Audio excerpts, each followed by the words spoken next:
Just announced on social media that Israel and Hamas signed off on the first phase of a peace agreement. Let's bring in CBS News intelligence and national security reporter Olivia Gosses.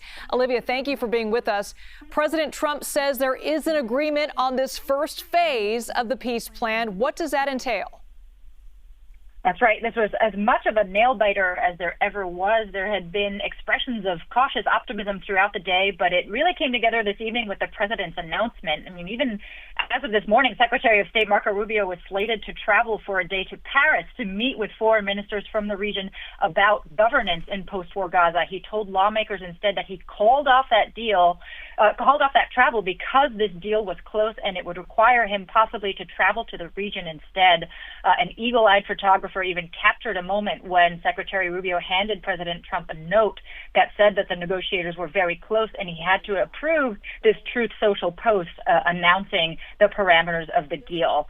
We know that negotiators had been working very hard, heads down in Sharm el-Sheikh in Egypt, and were focused on this stage at hammering out just how this initial part of the agreement will work, down to sequencing how far back Israeli forces will need to go and what conditions on the ground need to be in order to have the living hostages handed over. And once they were close enough, they were joined today on the U.S. side by Special Envoy Steve Witkoff and aide to the president, Jared Kushner. Top aides to Prime Minister Netanyahu, Ron Dermer, were also there, a Qatari contingent, Egyptian contingent. And now this is all still just on paper, and the real test will come when the hostages are expected to be handed over in the coming days. Israel will have to make good on its promise to deliver close to 2,000 Palestinian prisoners in exchange, and of course to withdraw its forces to an agreed-upon line. We are still waiting for the exact details to come, but the president announcing tonight something monumental after 2 years of brutal war. And we want to clarify, this is the first phase of a peace plan. What else needs to be agreed upon? That's right. This is just part of what was a broader 20-part deal that the president laid out first on the margins of the UN General Assembly to Arab and Muslim leaders. That was a 21-point plan. Then it evolved to a 20-point plan when he met with Prime Minister Netanyahu, who visited him at the White House in the Oval Office. And that plan includes a scenario for post-war, what governance is supposed to look like, what the role for the Palestinian Authority may be, what disarmament will need to look like for Hamas. Those are the details that the negotiators are going to have to continue working on after this first phase. But President Trump and Prime Minister Netanyahu had always made clear that a full-scale release of all of the hostages and the remains still in Hamas's possession were a prerequisite for the rest of the negotiations to continue. Olivia Gosses, thank you so much. All right, I want to bring in now CBS News senior White House and political correspondent Ed O'Keefe live for us outside the White House. Ed, the president says there is an agreement, as we said, on this first phase of the peace plan. That came down from the White House just a few moments ago in a Truth Social post. What can you tell us? Well, Elizabeth, as Olivia had been telling you there, we had been anticipating something might come tonight and that it would come first from the president on behalf of the negotiators in Egypt. That statement tonight saying that an initial first phase has been reached and that he expects that all the hostages will release very soon, whether that's 48 hours, 72 hours from now, whether that's 48 hours, 72 hours after the agreement is finalized by the Israeli government remains to be seen. But notable also, he says, once they're released, Israel will withdraw their troops to an agreed-upon line as the first steps towards a strong, durable, and everlasting peace. Thanks all those that have been involved, notably Qatar, Egypt, and Turkey especially, and ends it by saying, blessed are the peacemakers. This comes after his personal Mideast envoy, Steve Witkoff, and his son-in-law, Jared Kushner, who has close personal business and political ties to several different Arab leaders, having negotiated the Abraham Accords during the first Trump administration, arrived, as you see there, in Sharm el-Sheikh, Egypt, earlier today. And Egyptian President al-Sisi, in a speech, had invited Trump to come to Egypt should an agreement be reached. It was that caused the president to then tell reporters during an event with other conservative journalists earlier today that he would likely make a trip to the Middle East this weekend. During that meeting, it was interrupted by the Secretary of State, who slipped the president a note which told him that they were very close to an agreement and they needed him to draft this statement. So you see him there. That was when it was handed to him, and he looked impressed and broke up that meeting a few minutes later, went out to draft the statement that we now know tonight. So we will wait to hear from leaders in the region overnight into tomorrow morning. But here at the White House, at least, they got to be quite pleased. They are quite pleased that this announcement could be made, and at least the first step of these long-sought negotiations, just 2 years and 1 day since the conflict was started by Hamas militants. We may now be on the verge of heading towards peace. Yes, and you said that the president was intending to head there this weekend. Ed, is that still on the table, and is that to negotiate this next phase of the peace plan? All he said is that he may go Saturday or Sunday, and when he was asked by another reporter, will you go dependent on the release of hostages? Like, do they have to be released first before you go? He said, no, not necessarily. He also suggested he'd love to go to Gaza itself. That's unlikely, given the current security situation there, but maybe there's a way to fly over and see some of it. Either way, given that it was the Egyptians that invited him, it appears that's where he would go, likely at some point over the weekend, and while there are arrangements being made for the release of hostages. And I just want to clarify for our viewers, Ed, if they're just joining us now, this first phase of the peace plan involves the release of all remaining hostages and withdrawal of Israeli troops. However, we don't quite know the timeline of how those events are going to play out. That's right. And there had been last week, remember, there was that 20-point comprehensive plan for peace that the White House released, and then Netanyahu, the Israeli prime minister, very quickly signed off on. They had released a map that showed sort of a phased withdrawal from the Gaza Strip, pulling back from the coast and then pushing back towards Israel itself. Conceivably, that's up for negotiation, but that's what they're talking about, is that you'd pull back to a certain point, then another one, and then complete withdrawal eventually one day once all of this is resolved. There's still a lot to sort out, though, Elizabeth. Who runs Gaza going forward? How is it rebuilt? What happens to Hamas militants who have been involved in this? And if they want to renounce their membership, where would they go? How would they get there? And would they be able to go peacefully? And then what does this mean for the Israeli political situation domestically? There's been a lot of concern about how the prime minister has conducted all this. Does he hold on after this or even during the talks? All of that yet to be sorted out. But the fact that they could signal tonight, phase one is there, is a big deal to this White House and certainly to those who've been seeking Mideast peace. Absolutely. Ed O'Keefe, thank you so much. All right, let's bring in CBS News foreign correspondent Deb Pata, who is live for us in East Jerusalem. Deborah, what do we know about, number one, the details of this agreement? But first, I want to ask you, how are people there in Israel reacting to this? Well, it's very late here, early hours of the morning.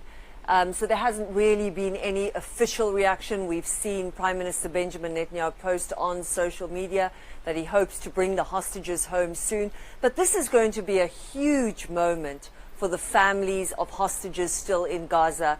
It's believed that there are 48 captives there, still 20 of them still alive. This is the moment they have been longing for. They've been waiting for over 2 years, campaigning day in and day out. People have been on the streets almost every single week, huge demonstrations demanding that their loved ones come back. They have not given up, not stopped for one single day. So this is going to be the best possible news after 2 years of waiting and hoping. And if things go smoothly, we understand it could even start as early as this weekend. In terms of that original 20-point plan, it seemed that they would come out possibly over 1, 2, or 3 days. But exactly what those details are, those have not been released yet. We do know that Prime Minister Benjamin Netanyahu will convene a security meeting of his cabinet to discuss and approve this plan and to make sure it goes forward. So that's certainly from the Israeli side. This will be good news. And obviously in Gaza, people have been waiting for this war to end. It's a punishing war. Over 67,000 people have been killed. Huge swaths of the territory have been destroyed, and almost the entire population has been displaced. So I think that for people in Gaza, this couldn't have come any sooner in many ways. It's coming 2 years and 1 day that marked October 7th attacks Hamas on Israel. And I can only imagine what this must feel like for the people that are there. But I'm curious, Deborah, when it was talking about the 20-point peace deal, this 20-point peace plan, how do folks in Israel feel about the U.S. taking such a strong leadership role in these negotiations?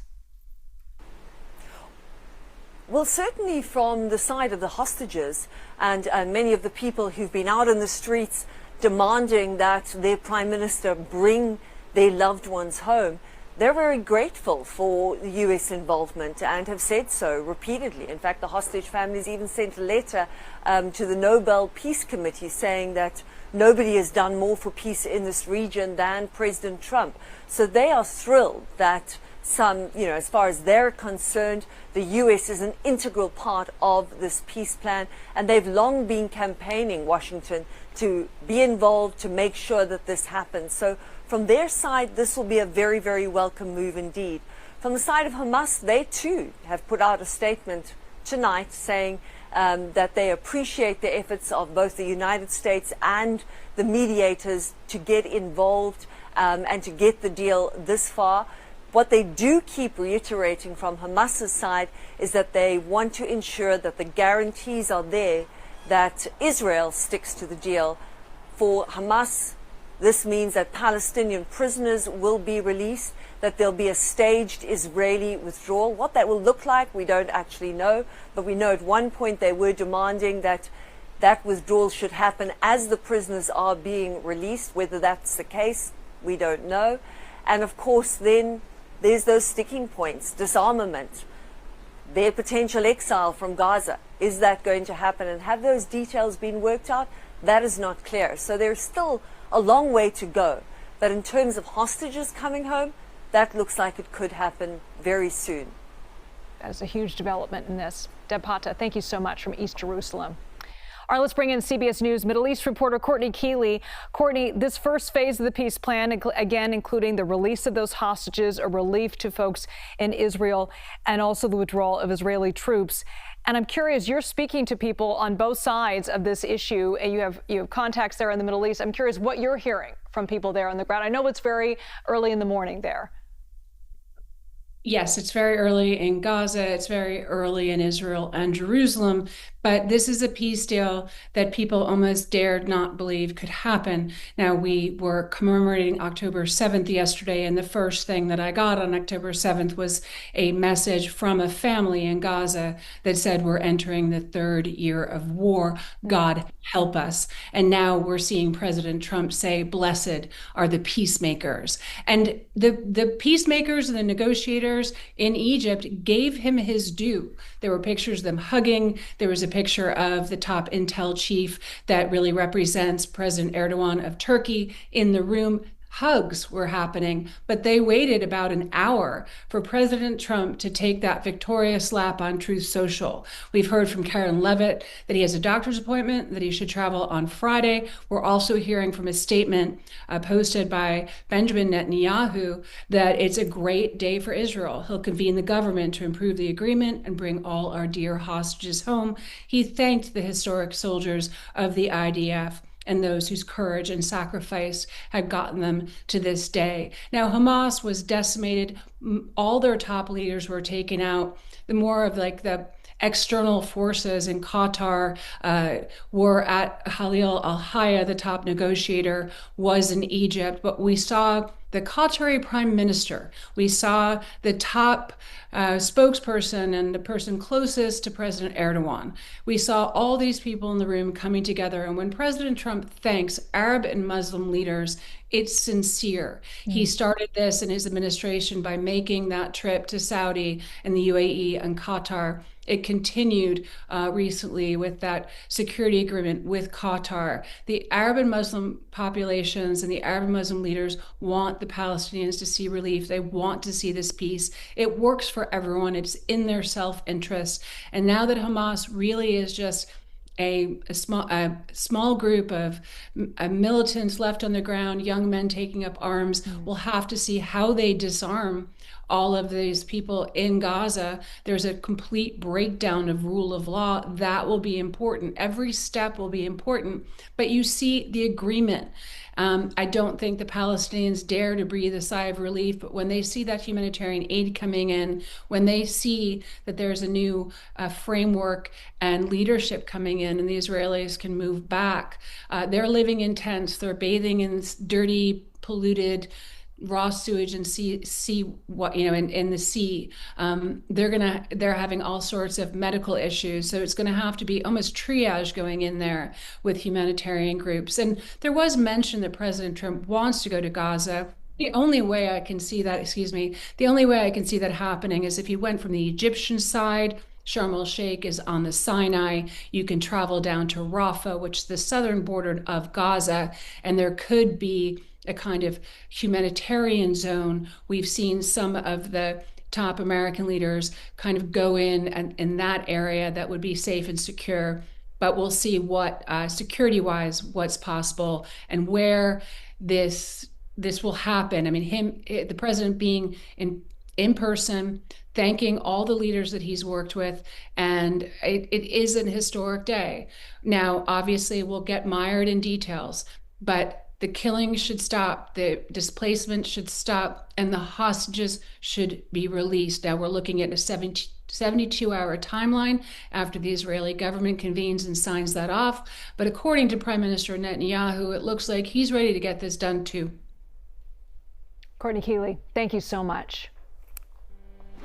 Well, coming up, he managed to avoid capture for almost 5 months, but he couldn't outrun the police when he tried to hide in a crawl space. How authorities tracked down the last remaining fugitive who broke out from that wall of a New Orleans jail.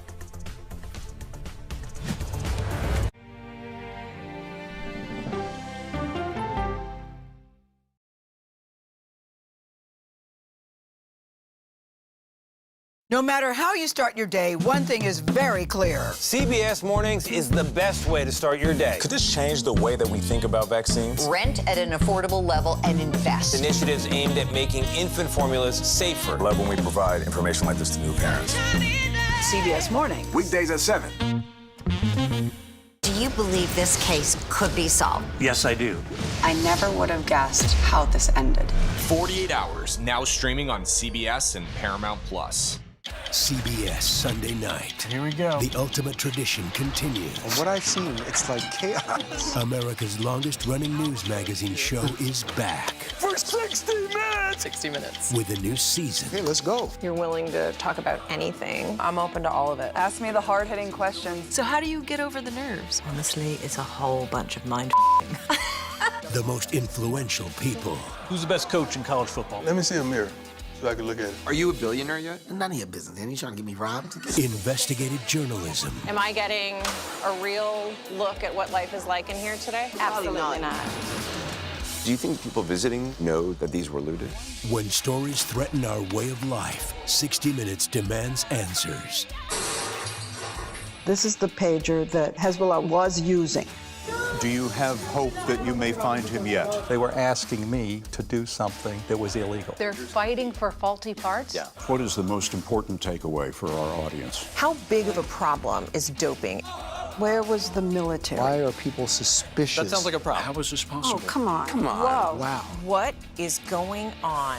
I'm Scott Pelley. I'm John Worth. I'm Leslie Stahl. I'm Bill Whitaker. I'm Sharon Alfonsi. I'm Cecilia Vega. I'm Anderson Cooper. This is 60 Minutes. The CBS News original. Showtime, baby. It's time for 60 Minutes Sunday on CBS. Don't miss a minute. Now streaming. I can see clearly. CBS Mornings Plus, clearly more news, more smart conversation, More money-saving tips, more recipes. more uplifting ways to get you on your way. Plus, more sports, more weather. Clearly, more CBS Mornings. Plus, Sunshiny day.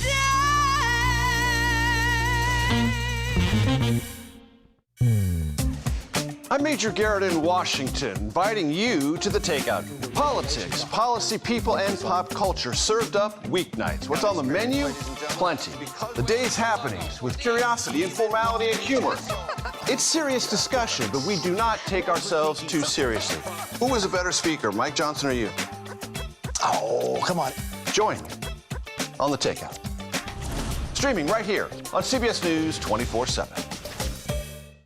When you need your sports in us now, We're bringing you that breaking news right here on HQ. find it on CBS Sports HQ. Streaming free anywhere you are.